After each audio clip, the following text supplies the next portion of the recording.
Menegakkan sunnah, berilmu menurut Al-Quran dan As-Sunnah.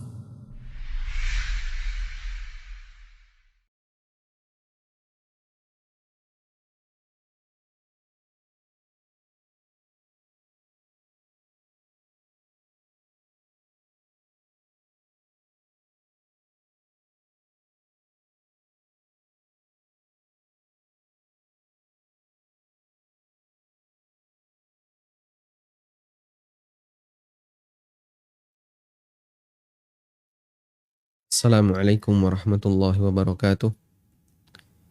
Alhamdulillahi rabbil alamin. Wassalatu wassalamu ala ashrafil mursalin.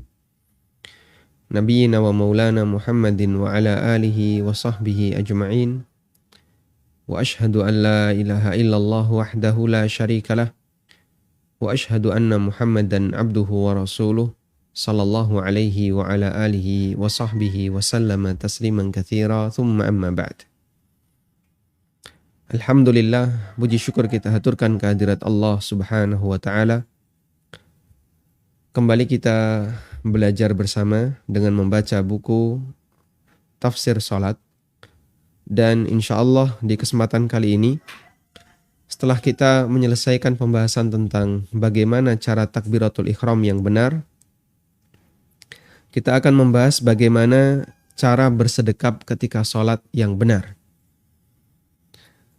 Yang pertama, kita akan membahas tentang hukum bersedekap ketika sholat. Di antara dalil mengenai bersedekap ketika sholat adalah hadis dari Wa'il bin Hujr radhiyallahu anhu.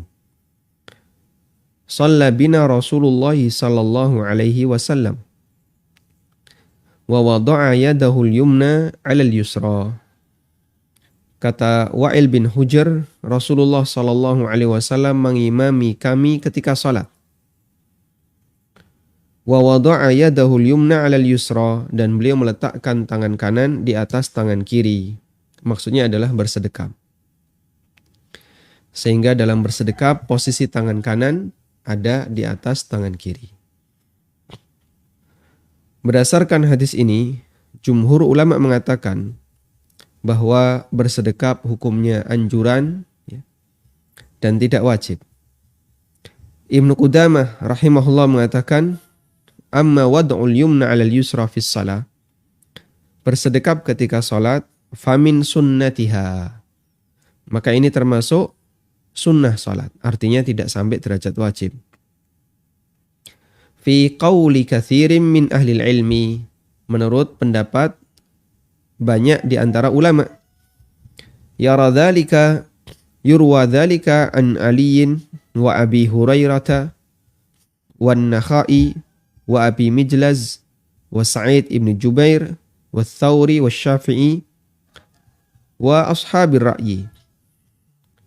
Pendapat ini diriwayatkan dari Ali bin Abi Thalib, Abu Hurairah radhiyallahu anhu di kalangan sahabat, kemudian di kalangan tabi'in ada Ibrahim an-Nakhai, Abu Mijlaz, kemudian Sa'id bin Jubair, Al-Thawri, Asy-Syafi'i, juga pendapat Imam Asy-Syafi'i, wa ashabur ra'yi, dan para ulama ashabur ra'yi, para ulama Kufah.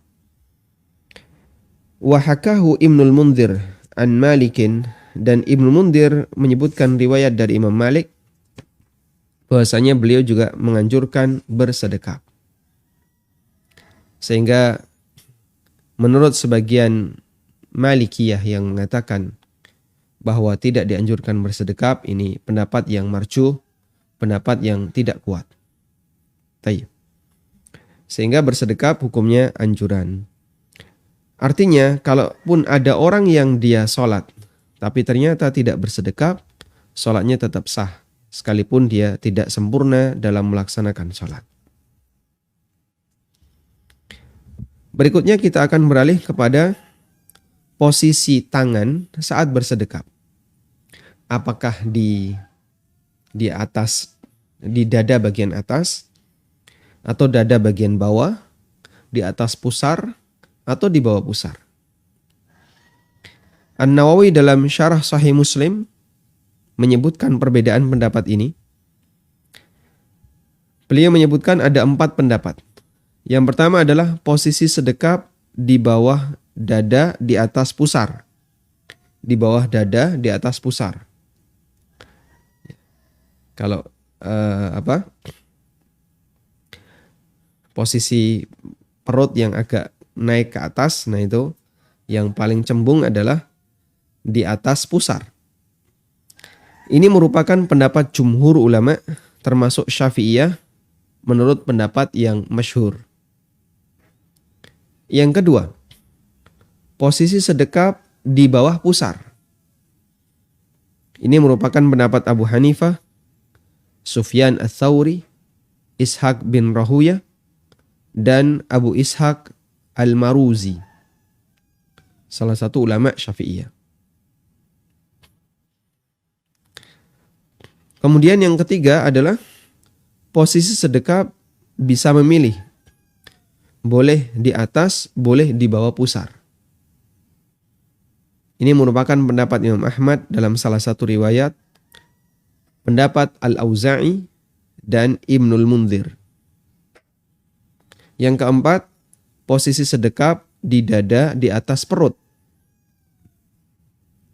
Ini merupakan pendapat Imam As-Sindi dan dinilai lebih kuat oleh Syekh Albani dalam sifat salat Nabi SAW.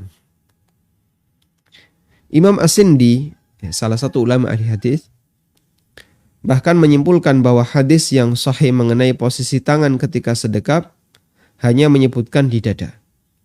Sementara hadis lain yang menyebutkan di bawah dada statusnya lemah. Beliau mengatakan, wabil jumlati fakama sahha anna al-wad'ah was sunnah dunal irsal. Kesimpulannya, sebagaimana riwayat yang sahih menyebutkan bahwa bersedekap itu yang sesuai sunnah dan bukan irsal. Irsal itu dilepas, tidak bersedekap. Jadi lawannya bersedekap adalah al-irsal. Tabata anna mahallahu as-sadru. Riwayat yang sahih menyebutkan bahwa tempat kedua tangan ketika bersedekap adalah di dada. Tempat bersedekap adalah di dada, la ghairah, dan bukan di tempat yang lain. Wa amma hadis anna minas sunnati wad'ul akuf alal akufi fis salati tahta surrah faqad ittafaqu ala dha'fihi. Sedangkan hadis yang menyebutkan bahwa bagian dari sunnah adalah bersedekap di bawah pusar, faqad ittafaqu ala dha'fihi. Para ulama sepakat hadis ini adalah hadis yang lemah. Kadza dzakarahu Ibnul Hammam, demikian yang disebutkan oleh Ibnul Hammam. Naqlan 'anin Nawawi wa sakata 'alaih. Yang beliau nukil dari Nawawi dan beliau mendiamkannya. Artinya keterangan An-Nawawi bahwasanya hadis ini adalah hadis yang dhaif didiamkan oleh Ibnul Hammam, yang itu mengisyaratkan bahwasanya beliau menyetujui penilaian An-Nawawi. Dan pendapat ini yang lebih mendekati sunnah sebagaimana yang disebutkan dalam hadis dari Wa'il bin Hujr radhiyallahu anhu, "Shallaitu ma'a Rasulillahi sallallahu alaihi wasallam wa wada'a yadahu al-yumna 'ala yadihi al-yusra 'ala sadrihi." Aku salat bersama Rasulullah sallallahu alaihi wasallam dan beliau bersedekap 'ala sadrihi, di atas dada. Sehingga posisi sedekap yang disaksikan oleh Wa'il bin Hujr radhiyallahu anhu dari Nabi sallallahu alaihi wasallam adalah di dada. Baik. Lalu posisi dada ini yang mana? Dada bawah atau dada atas? Dada atas ini disebut dengan daerah nahar. Nahar itu artinya tempat kalung. Orang ketika memakai kalung, maka permatanya nanti itu berada di dada bagian atas, yang itu disebut dengan wilayah nahar. Allah Subhanahu wa taala berfirman, "Fashalli li rabbika wanhar." Kerjakanlah salat untuk Rabbmu, wanhar, dan lakukanlah nahr. menurut sebagian ahli tafsir, menurut sebagian ulama, bahwa makna wanhar adalah bersedekaplah di daerah nahr. Fasholli li rabbika wanhar, berarti kerjakanlah salat dan bersedekaplah di daerah nahr. Makanya kadang kita saksikan ada orang yang melakukan sedekap ketika salat dan posisi tangan ada di dada bagian atas. Seperti ini ya, di daerah nahr.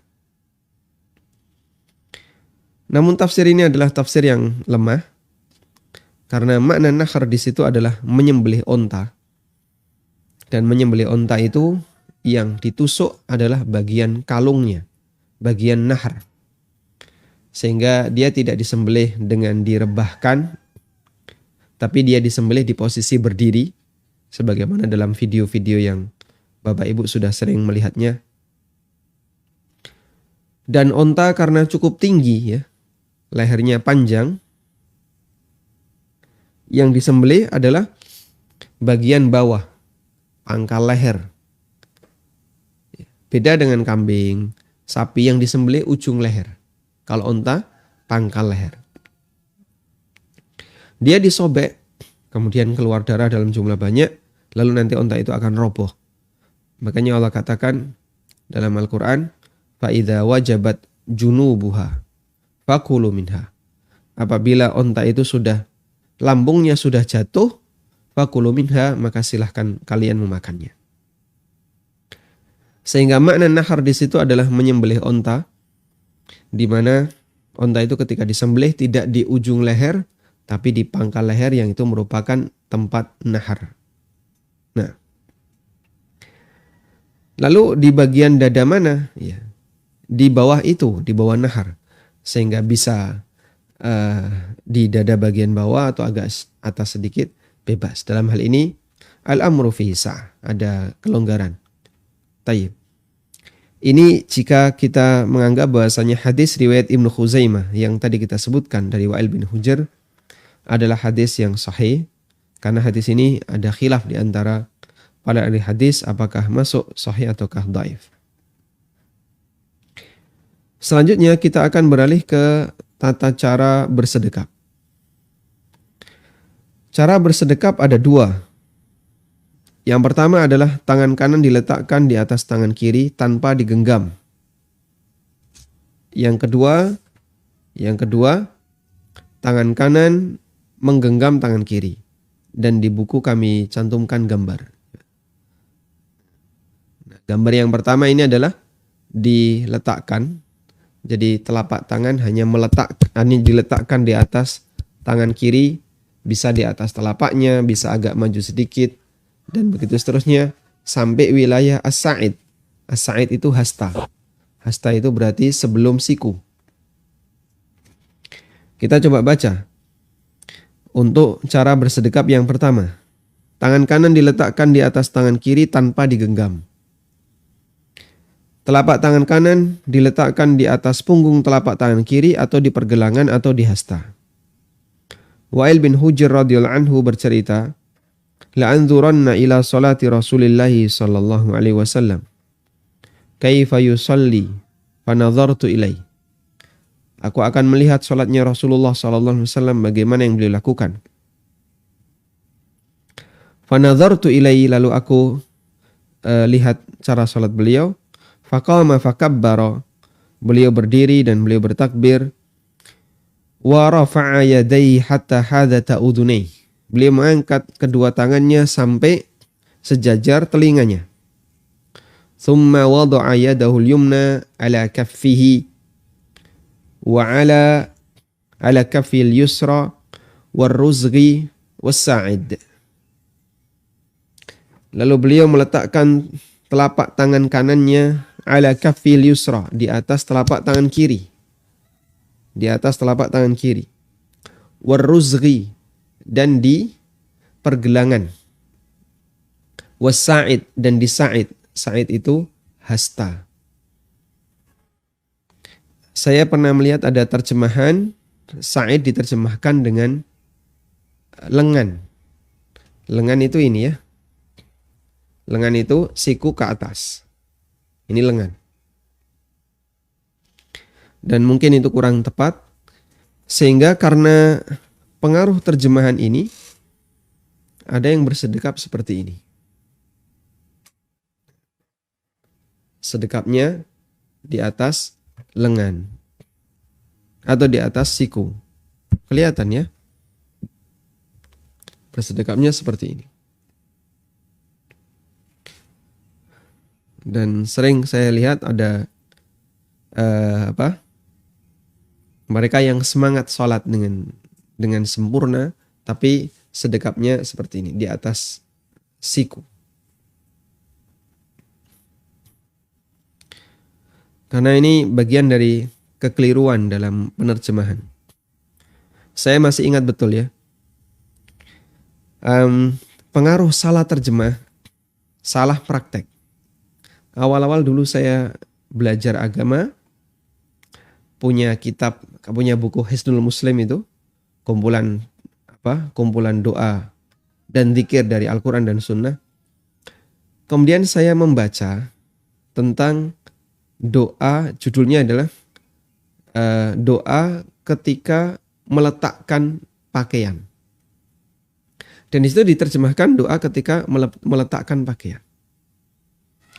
Bahasa Arabnya wado'a ya. Ad-du'a'u inda wad'i thawb. Bahasa Arabnya di Hisnul Muslim itu wado'a. Hisnul Muslim.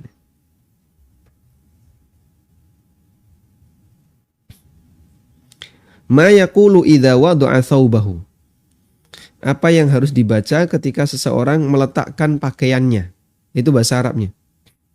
Diterjemahkan oleh penerjemah buku itu, apa yang dibaca ketika orang meletakkan pakaiannya. Akhirnya setiap saya meletakkan baju, nyentel baju itu baca ini. Dan bacaannya cukup sederhana, yaitu bismillah saja. Sehingga setiap kali saya meletakkan nyentel baju, bismillah. Nyentel kaos, bismillah. Naruh kaos di hanger, bismillah. Nah, setelah kita belajar bahasa Arab, kita menjadi paham yang dimaksud idza wada'a di sini maknanya adalah ketika melepaskan pakaian. Nah, itu salah dalam menerjemah. Akhirnya masyarakat yang dia nggak paham bahasa Arab, dia praktekkan sebagaimana teks bahasa Indonesianya. Meletakkan itu ya, kita misalnya bawa baju lalu kita letakkan, itu meletakkan. Yang lebih tepat terjemahnya adalah melepas pakaian. Baik, makanya kalau Anda menjumpai ada satu terjemahan yang aneh, mungkin nanti bisa dikonsultasikan ke asatidzah yang lebih misalnya lebih paham tentang masalah gaya bahasa, pemilihan gaya bahasa agar tidak sampai keliru dalam memahaminya. Seperti kemarin ya, masalah qahwah diartikan dengan kopi, padahal itu aslinya adalah khamr. Orang di masa silam menyebut khamr dengan qahwah. Kemudian kemarin ada sempat penerjemahan yang kurang bagus untuk terjemah Sahih Bukhari atau Sahih Muslim. Taib intinya dalam masalah ini kita jadi tugas dari para penerjemah adalah menyampaikan dengan bahasa yang bisa dipahami oleh masyarakat. Baik, kembali ke sini.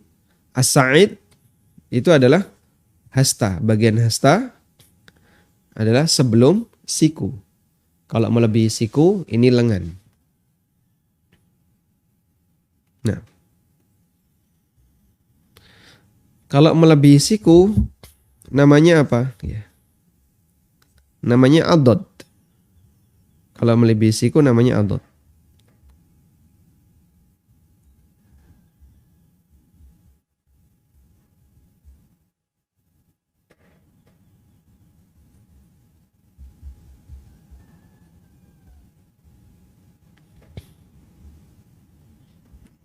Ada gambarnya.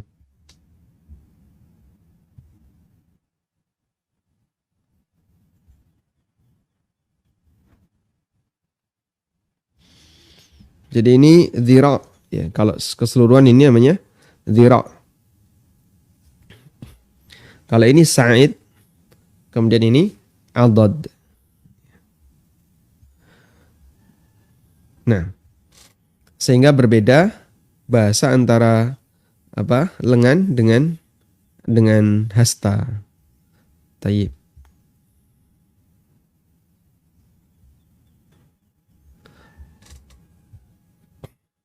Kemudian ada juga yang menyebut ini dengan al-katif.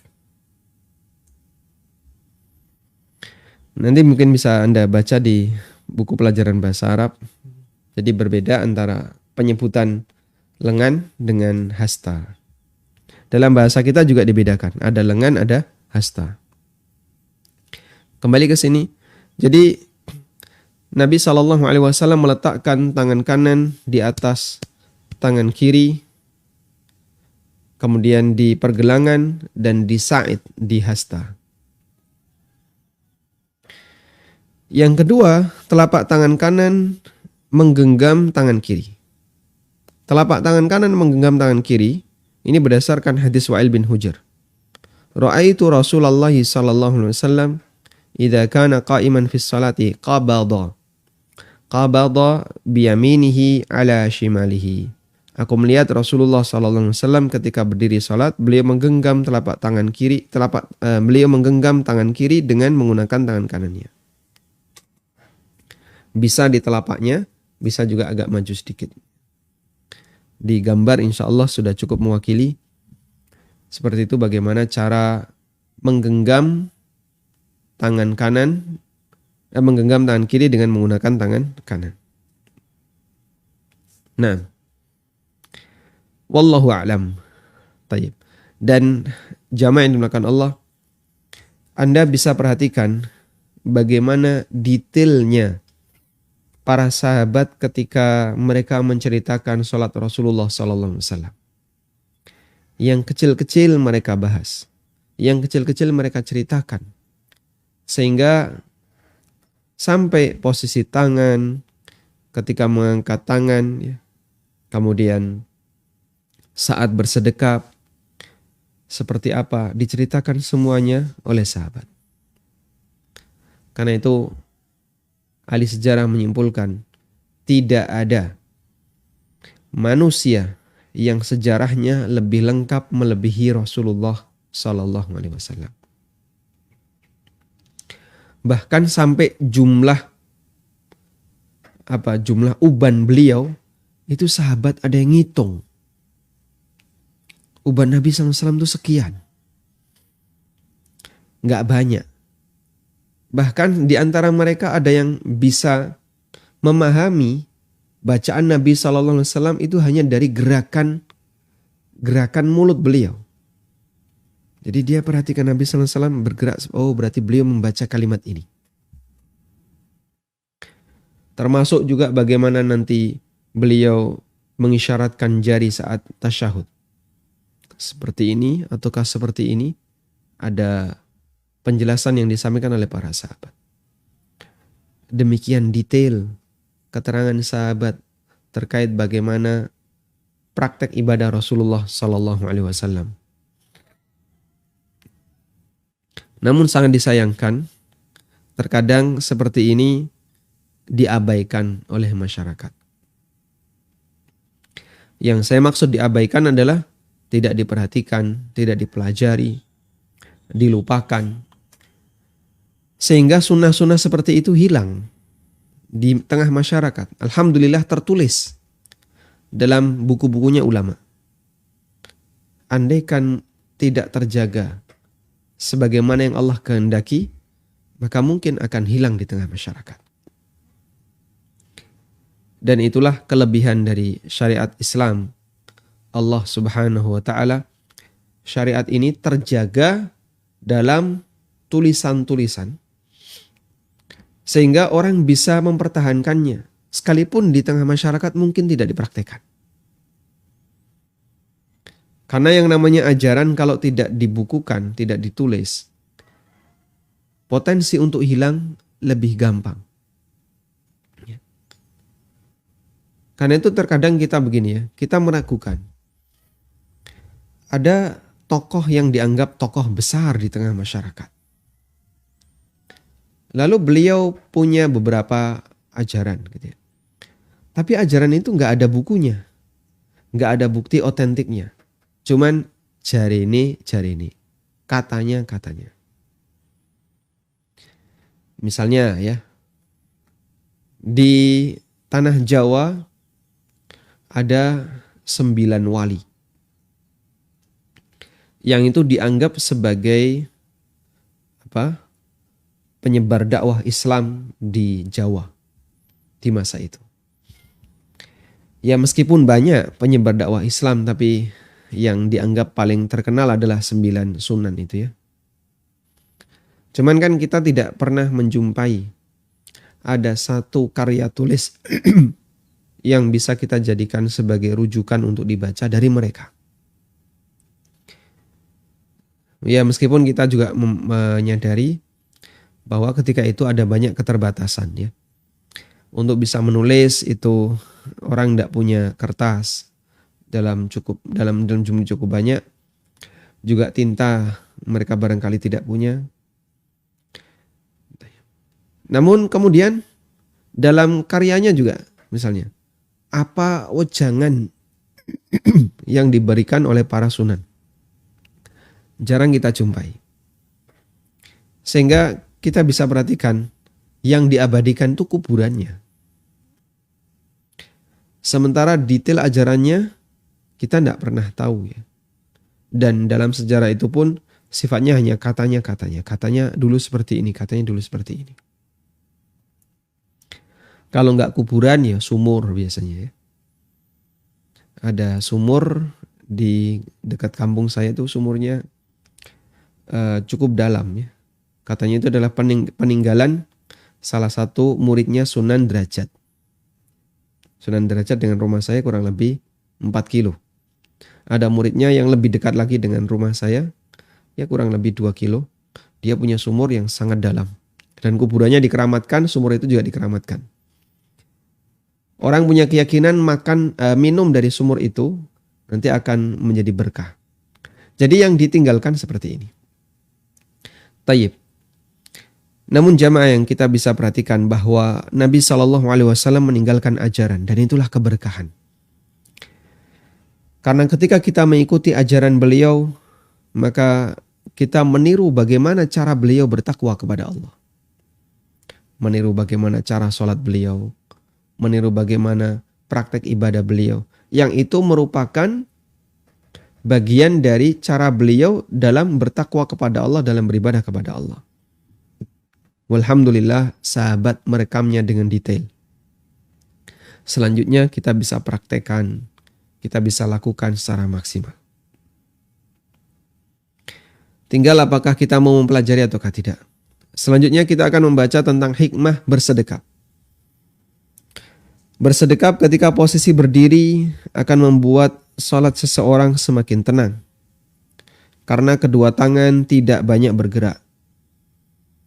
Imam An-Nawawi mengatakan, qala al-ulama wal hikmatu fi wad'i ihdahuma 'ala al-ukhra annahu aqrabu ila al-khushu'i wa mana'ahuma min al-abath.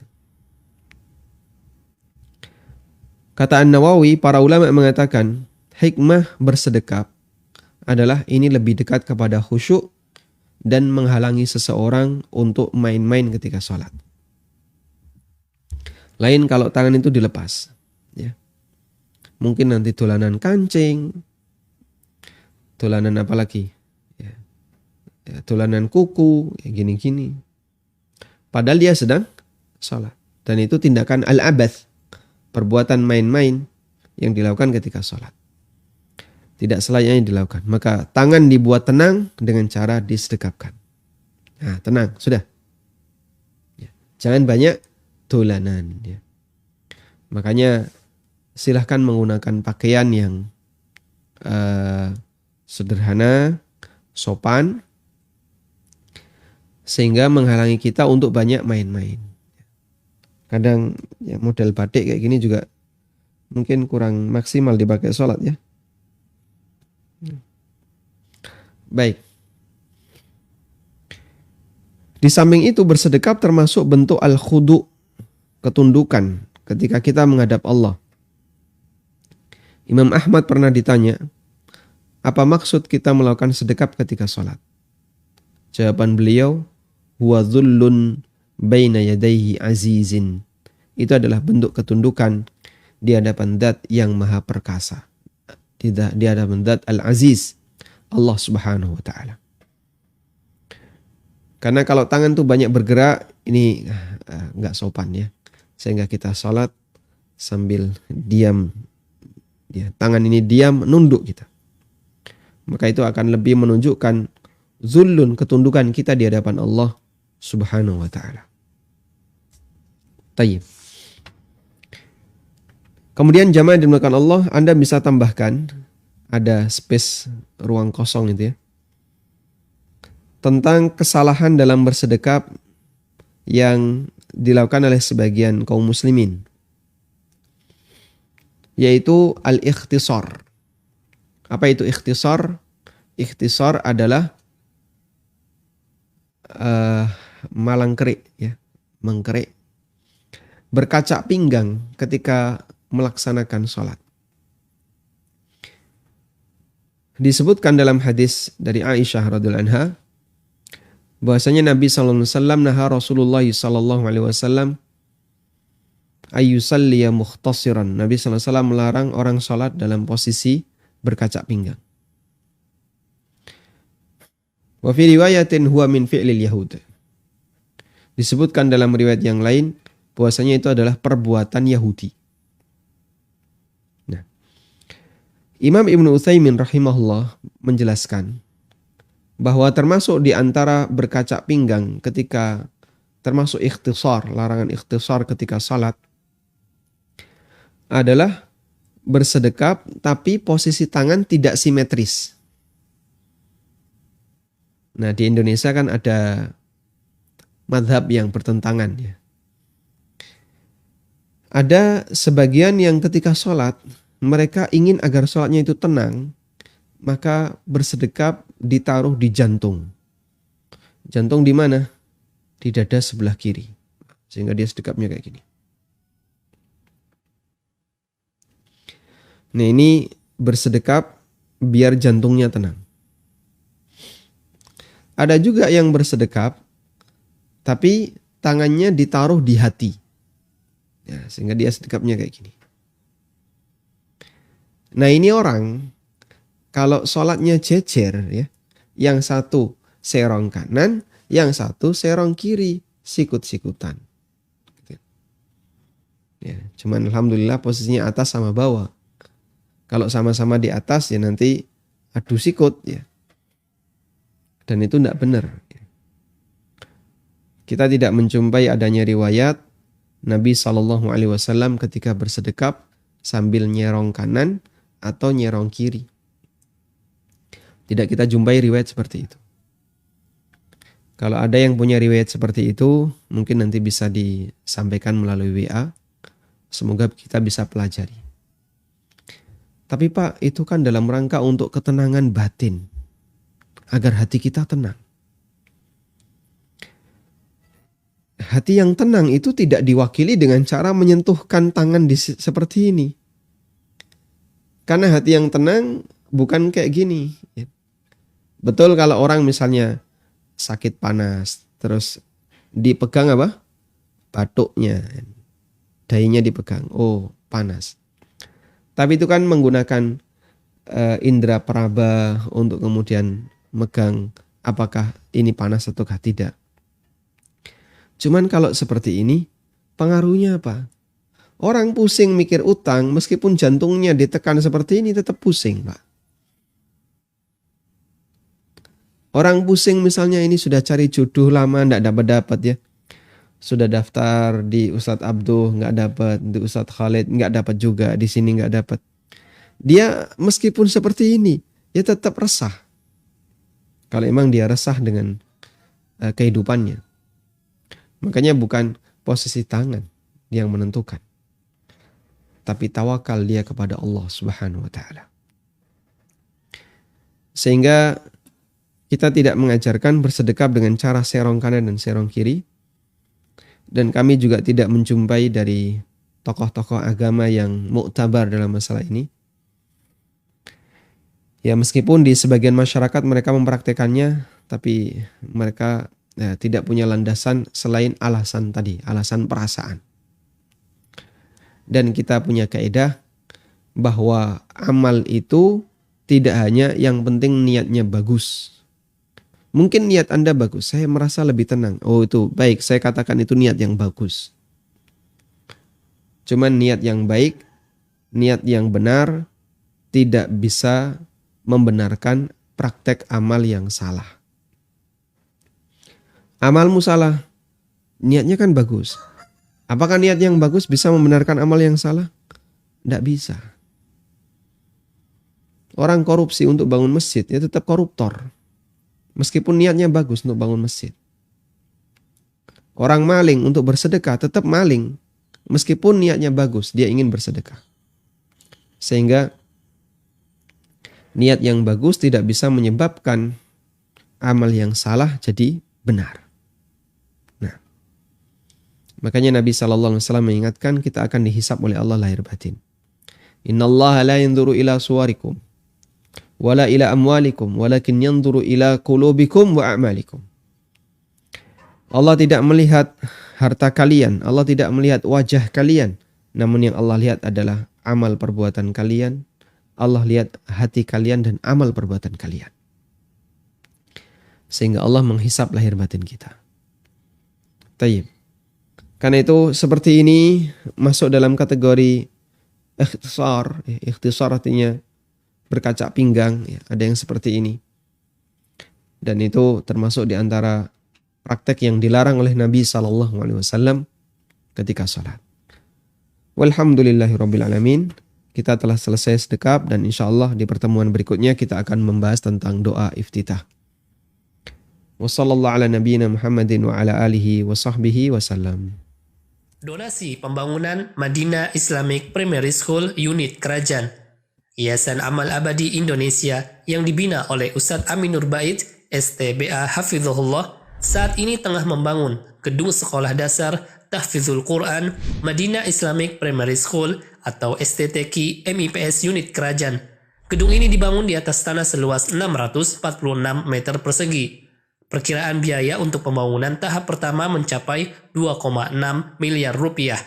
Salurkan donasi Anda untuk pembangunan STTQ MIPS melalui rekening atas nama Yayasan Amal Abadi Indonesia, Bank Mandiri Syariah di nomor rekening 7441049999. Konfirmasi dan info donasi hubungi 082 12345 7441. Jazakumullahu khairan. من ذا الذي يقرض الله قرضا حسنا فيضاعفه له وله أجر كريم.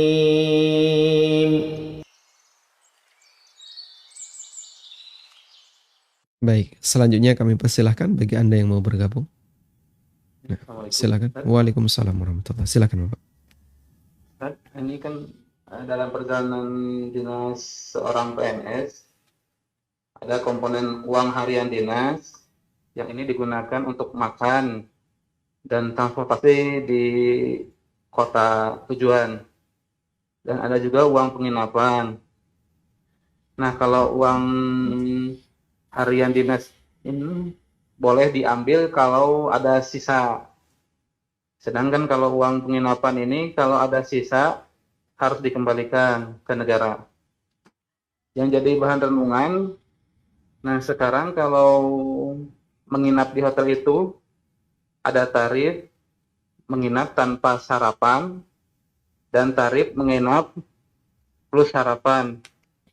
Nah, apakah kita memilih tarif menginap yang tanpa sarapan atau menginap plus sarapan gitu tarifnya gitu, walaupun dua-duanya itu bisa diajukan gitu ya kwitansinya, namun konsekuensinya kan kalau misalnya mengambil yang tarif penginapan dengan sarapan itu kan artinya uang makannya yang uang harian dinasnya tadi ya tidak terpakai lah satu kali makan lah di pagi hari gitu.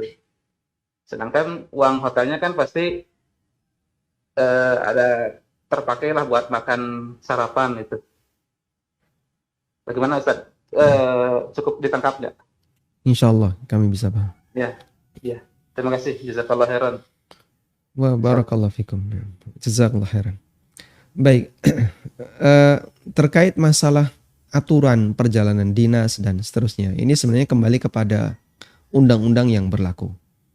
Sehingga kalau sudah ada aturan seperti ini, ketika melakukan perjalanan dinas, ada makan, ada penginapan, ya. Misalnya dibedakan seperti itu, kemudian ada transportasi, yang itu semuanya akan di-cover oleh pemerintah, ada yang bisa dikembalikan, ada yang tidak bisa dikembalikan. Untuk sebagai prinsip, Anda ambil porsi yang sederhana sebisa mungkin ya, agar tidak terlalu atau tidak terjadi pemborosan. Dan untuk yang bisa dikembalikan, jika ada sisa wajib Anda kembalikan. Yang tidak bisa dikembalikan, pada asalnya sebenarnya kalau ada sisa itu tetap jadi haknya negara. Tapi karena nggak bisa dikembalikan terus gimana? Nanti Anda bisa kembalikan ke kantor dan dijadikan sebagai kas kantor.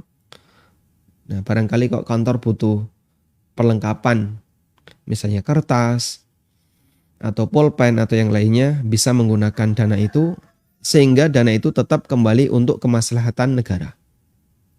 Baik. Tadi saya mengatakan bahasanya gunakan sehemat mungkin, seefektif mungkin. Apa landasannya? Umar bin Khattab radhiyallahu anhu ketika beliau menjadi khalifah, beliau pernah menyatakan bahwa posisiku, kedudukanku terhadap harta negara bimanzilati waliyil yatim, itu sebagaimana wali anak yatim. Yang Allah katakan dalam Al-Quran, wali anak yatim, faman kana ghaniyan falyasta'fif wa man kana faqiran falyakul bil ma'ruf. Kalau wali anak yatim itu adalah orang kaya, sebaiknya dia nggak usah ngambil hartanya anak yatim. Tapi kalau dia orang yang membutuhkan, falyakul bil ma'ruf, silahkan dia ngambil sebagian dengan cara sewajarnya. Sehingga kalau misalnya orang ngurusi anak yatim, itu kan berarti dia mengeluarkan tenaganya, waktunya, dia harus bekerja, ngurusi anak yatim. Ini layak untuk digaji. Terus siapa yang gaji? Anak yang diurusi. Nah, terus anak yang diurusi ini gimana? Dia kan punya harta, betul. Berarti gunakan sebagian harta anak yang diurusi ini. Terus berapa yang boleh diambil? Allah kasih aturan. Kalau yang ngurusi ini kaya, sebaiknya nggak usah ngambil. Tapi kalau yang ngurusi ini nggak mampu, dia nggak bisa bekerja karena dia fokus ngurusi anak yatim, maka silahkan ngambil gaji bil ma'ruf sewajarnya. Cukup untuk nafkah dirinya dan keluarganya. Dan Umar bin Khattab radhiyallahu anhu menjadikan itu sebagai prinsip ketika megang uang negara, sehingga beliau tidak melakukan pemborosan dan seterusnya. Saya dapat informasi ya, di salah satu rumah sakit yang mewah, ada kawan yang mau lahiran atau mau intinya mau mondok di situ, mau ngambil kamar di situ karena sakit. Penuh, terutama di akhir-akhir tahun. Akhirnya dia penasaran, loh kok penuh, kenapa? Ada sebagian informasi, ada pejabat pak, pejabat yang dia ngabisin anggaran. Sehingga dia ini anggaran sisa, entah dia pejabat di mana begitu, anggaran sisa lalu dia gunakan, ya sudah. Karena tidak ada anggaran untuk berobat dan seterusnya. Dia nggak sakit, tapi dia ke rumah sakit. Dan dia ngambil yang tentu saja yang berkelas. Sehingga kamar penuh semua. Yang sakit terhalangi untuk bisa mendapatkan kamar padahal dia yang lebih butuh berobat, yang nggak sakit pakai duit negara untuk berobat di situ padahal dia sebenarnya nggak butuh untuk berobat. Yang penting pokoknya dana negara ini terpakai untuk sesuatu yang nggak ada nilainya. Ya kan dia bisa beristirahat di situ dengan alasan sakit sehingga dia nggak masuk kantor. Ada surat dari dokter karena dia di rumah sakit, dia sedang mondok di rumah sakit. La haula wala quwata illa billah. Ya. Kalau itu pakai uang pribadi terserah dia. Tapi kalau itu pakai anggaran negara, dia justru menghalangi orang yang butuh untuk bisa mendapatkan layanan yang seharusnya dia membutuhkannya. Coba kalau ini bisa dikembalikan, mungkin tidak ada masalah seperti ini.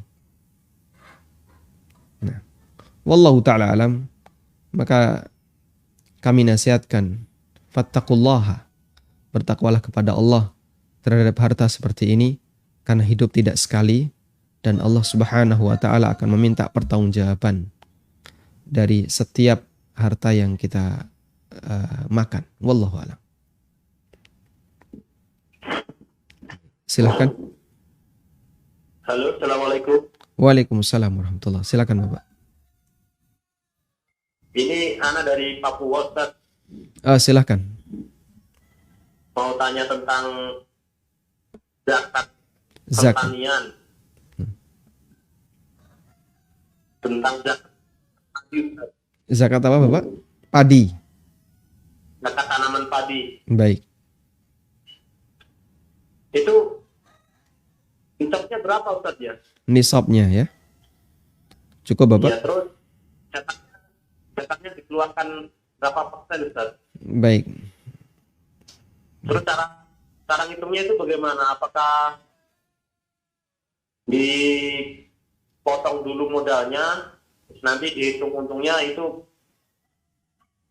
baru Baik. dibayar zakatnya gitu, Ustaz, untungnya ya? Baik. Cukup Bapak? Terus ini lagi, Ustaz, satu lagi dengan zakat tentang tambak ikan. Baik. Atau satu dulu Itu Pak ya. apakah hitungnya sama juga seperti zakat pertanian? Nah, Apakah nisabnya juga sama begitu, Ustaz? Masya Allah. Barakallahu fikum. Jazakumullah khairan, Ustaz. Jazakumullah khairan. Assalamualaikum. Waalaikumsalam warahmatullah. Baik, pertama untuk zakat pertanian, sebenarnya pembahasan seperti yang Bapak tanyakan tadi dengan cukup lengkap itu sudah pernah kita kaji di beberapa sesi kajian khusus zakat pertanian. Mungkin nanti Bapak bisa lihat ulang di YouTube ANB Channel.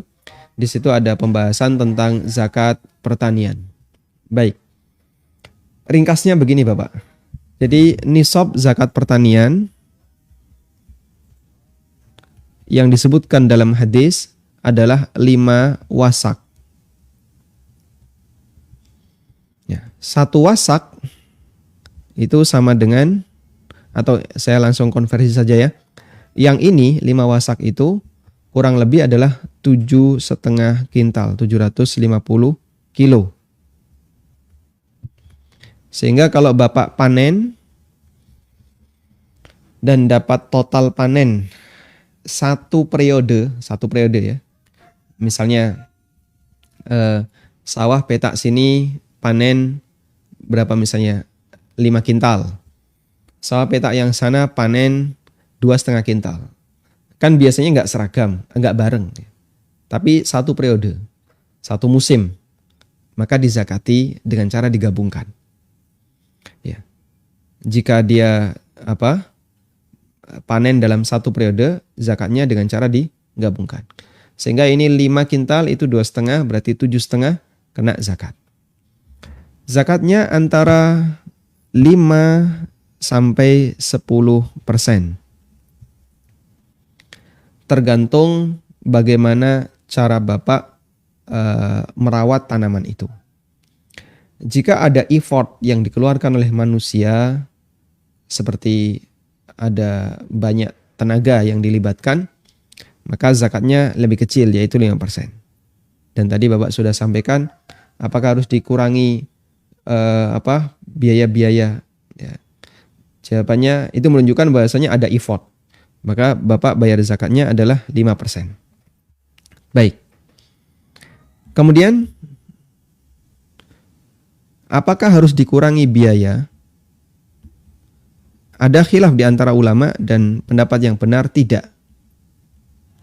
Sehingga dia dikeluarkan tanpa dikurangi biaya-biaya itu tapi langsung dikeluarkan 5%. Karena Nabi SAW sudah memberikan memberikan perbedaan cara mengeluarkan. Ada yang dikeluarkan dalam jumlah besar, ada yang dikeluarkan dalam jumlah kecil. Nah, ketika dia dikeluarkan dalam jumlah yang besar disebabkan karena di situ ada biaya. Wallahu a'lam.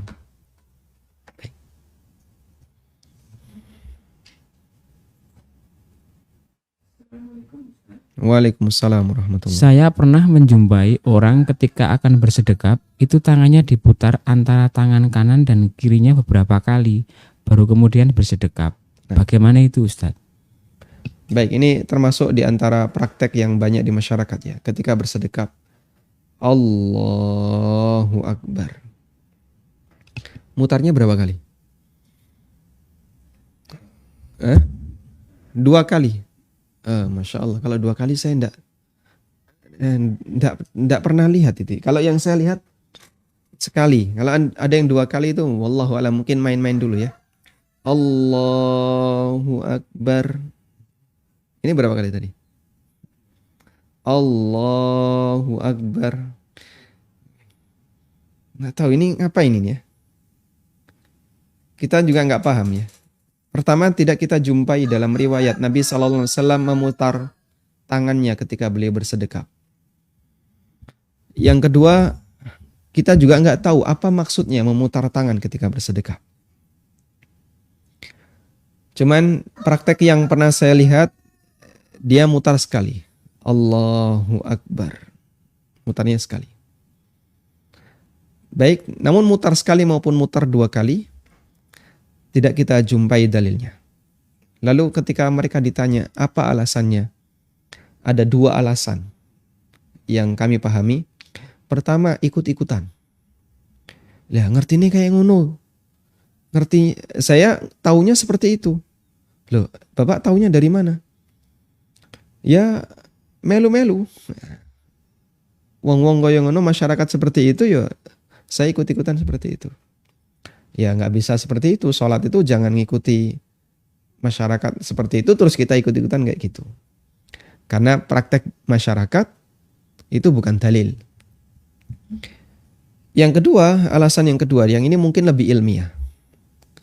Mas, kita kan dianjurkan untuk mendahulukan yang kanan. Betul. Maka kalau bersedekap kita dahulukan yang kanan.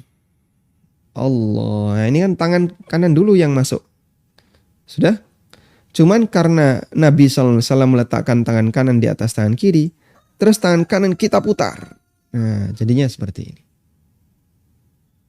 Ya, ini alasan logika. Tapi alasan logika ini, ya mohon maaf, belum bisa kita terima. Karena logika ini juga nggak nyambung dengan logika saya. Ya. Anda beralasan logika kan belum tentu bisa diterima oleh logikanya orang lain. Dan kalau demikian, yang jadi hakim siapa? Yang jadi hakim adalah dalil. Ketika di situ tidak dijumpai riwayat bahwa Nabi SAW memutar tangan saat bersedekap, maka pada asalnya adalah sedekap itu ya, dengan gerakan normal. Allahu Akbar. Makanya bagi yang tidak terbiasa ketika ketika bersedekap kemudian muter, nanti dia bingung. Saya pernah melihat ada foto orang yang bersedekap seperti ini ya. Tangan kiri di atas. Pernah lihat nggak? Pernah lihat ya? Ya. Bukan, tangan kirinya ditaruh di atas. Foto. Dia entah sedang sholat atau apa. Tapi foto ada orang yang tangan kirinya ditaruh di atas. Ya, apakah itu karena pengaruh memutar-mutar itu atau gimana saya tidak tahu. Tapi tangan kanan yang benar ditaruh di atas dan tidak perlu diputar. Wallahu a'lam. Nah, silahkan.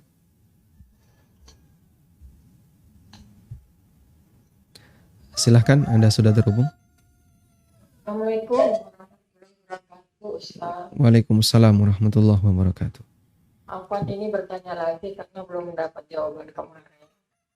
Bagaimana hukumnya ikut bisnis apabila dari agen mau naik ke distributor harga jauh lebih murah dengan persyaratan harus RO atau belanja senilai 12 juta minimal. Dan yang kedua harus ada mitra aktif 5 orang yang rutin belanja selama 3 bulan. Gimana hukumnya Ustaz? Karena anak udah di tingkat distributor tapi kok anak ragu apa ini MLM atau tidak. Produknya apa, Bu? Kesehatan dan kecantikan. Kosmetik ya. Ya, herbal. Herbal. Iya. Anak udah di distributor Ustaz, makanya anak kayak ragu, anak harus lanjutkan atau gimana, urgent Ustaz. Minta tolong jawabannya Ustaz. Baik. Syukran, jazakallah khair, barakallahu fiik. Nah, distributor dengan skema seperti ini ya. Wallahu alam. Intinya begini ya. Jadi pemasaran berjenjang itu tidak dilarang. Sehingga A memasarkan ke B, C, kemudian B punya bawahan laki.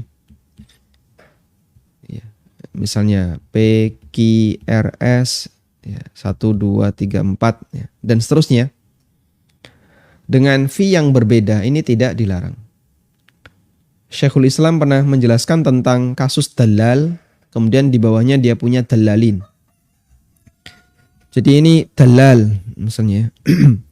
Lalu dalal punya dalalain, punya 2 dalal, dalal B dan C. Dalal B punya banyak dalalin. Ini dalalin.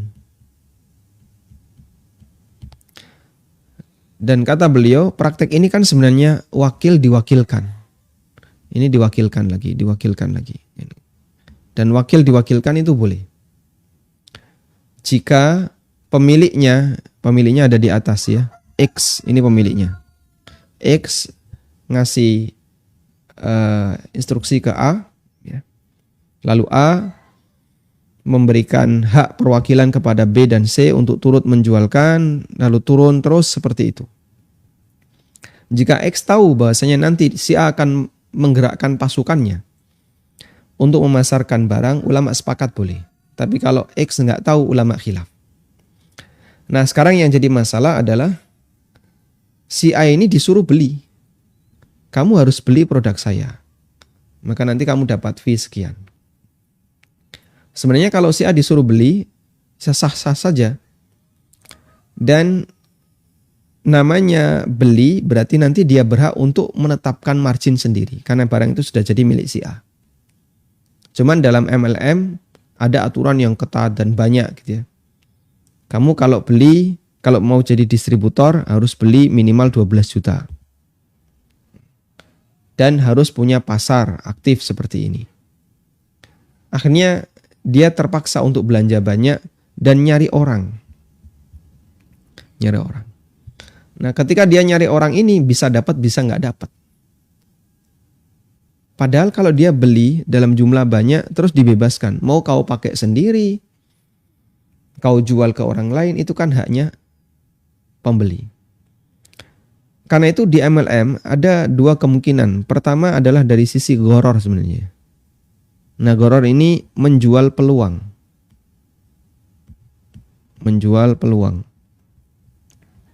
Ada dari sisi dolim. Sisi dolimnya itu ngasih banyak aturan yang sebenarnya itu nggak ada kaitannya dengan produk. Kamu harus ini. Kalau nggak kayak gini nggak bisa. Akhirnya terpaksalah si posisi pembeli yang mau naik tingkatan itu dengan cara seperti ini. Cuman kita juga masih mengukur tingkat kedolimannya sejauh mana ya. Karena kemarin sempat ada bisnis MLM. Jadi sisi goronya itu disembunyikan dengan cara harga produknya dinaikin. Member itu gratis. Cuman syaratnya dia harus beli produk yang harganya 3 juta. padahal nilai ini tidak sebanding dengan barangnya. Maka kita bisa pastikan 3 juta ini sebagian adalah biaya member. Dan kalau sudah bicara biaya member, itu menjual peluang pasar. Dan itu yang banyak terjadi. Wa ala kullin, mungkin sebagai kesimpulan kalau Anda misalnya mau mengambil sikap hati-hati ya. Kalau sebatas memanfaatkan produknya selama halal insya Allah tidak masalah. Tapi kalau terlibat dalam sistem, kita sarankan sebaiknya tidak. Gitu ya. Wallahu a'lam. Baik.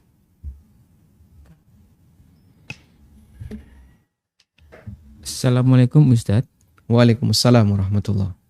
Bagaimana hukum menggendong anak yang memakai pampers ketika sholat?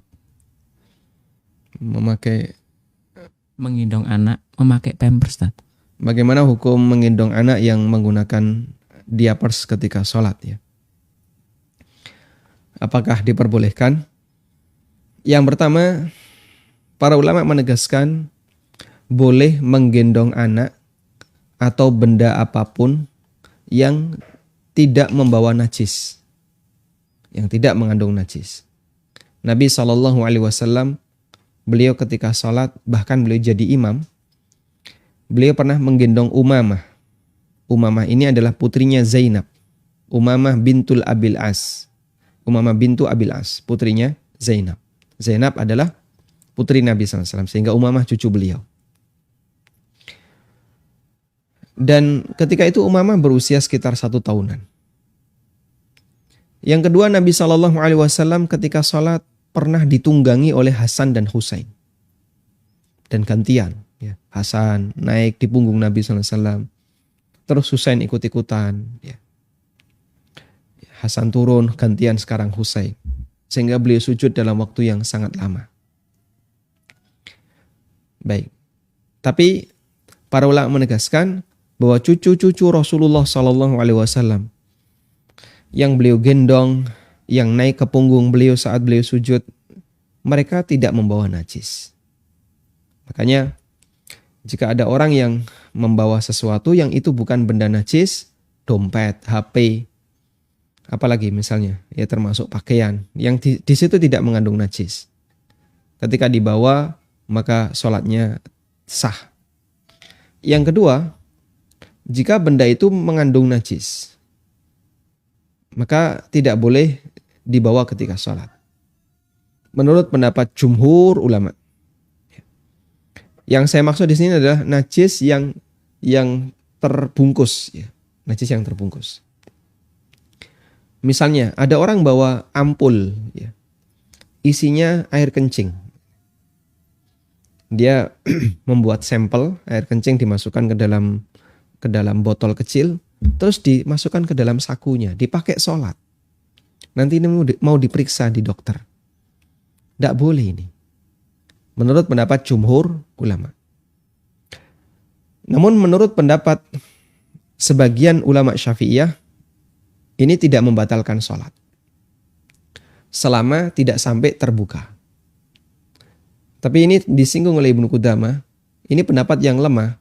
Karena najis ini tidak berada di perut, tapi sudah berada di luar. Sehingga statusnya batal kalau dibawa ketika sholat. Dan beliau membuat perumpamaan ya. Dulu ada gelas kaca atau botol kaca namanya qaruroh. Dan qaruroh ini biasanya dipakai untuk wadah minyak wangi. Kata Ibnu Qudamah, kalau ada orang yang membawa qaruroh lalu diisi dengan najis, lalu qaruroh itu ditutup rapat, terus dia bawa, maka sholatnya batal. Sehingga tidak boleh ini dibawa. Tapi menurut pendapat sebagian ulama Syafi'iyah, orang yang bawa qaruroh yang berisi najis ini tidak saya membatalkan selama qaruroh itu tidak pecah. Dan pendapat yang lebih kuat adalah pendapat jumhur. Nah, kias dengan ini adalah kita bisa turunkan untuk kasus anak-anak yang memakai diapers. Kalau Anda bisa pastikan bahwasanya anak ini masih kosong diapersnya, belum ada najis, maka digendong nggak najis masalah. gendong bayi yang pakai diapers, yang masih kosong, nggak ada najisnya, silahkan. Sehingga sebelum digendong diperiksa dulu ya, ada isinya nggak. Yang kedua, jika dia sudah ada isinya, menurut pendapat jumhur ulama, praktek seperti ini, gendong bayi yang diapersnya sudah ada isinya najis, tidak boleh dilakukan, sehingga kalau dilakukan sholatnya batal. Baik. Lalu muncul pertanyaan sekarang. Bagaimana kalau si bayi itu tidak digendong, cuman dia nyentuh-nyentuh? Ya. Karena bayi kan kadang dempel-dempel di badan bapaknya atau ibunya. Atau dia mainan di sajadah. Padahal dia bawa najis. Wallahu a'lam, menggendong dengan menyentuh itu beda ya. Sehingga kalau bayi itu bersentuhan dengan kita, selama tangannya tidak ada najis, maka badan kita tidak najis. Tapi lain kalau itu kita gendong. Ini berbeda. Sehingga Anda bedakan antara sebatas bersentuhan dengan bayi yang membawa najis dengan menggendong bayi yang membawa najis. Wallahu ta'ala alam. Demikian yang bisa kita sampaikan. Semoga menjadi kajian yang bermanfaat. Wassallallahu ala nabiyyina Muhammadin wa ala alihi wa sahbihi wa sallam. Wa akhiru da'wana anil hamdulillahi rabbil alamin. Wassalamualaikum warahmatullahi wabarakatuh.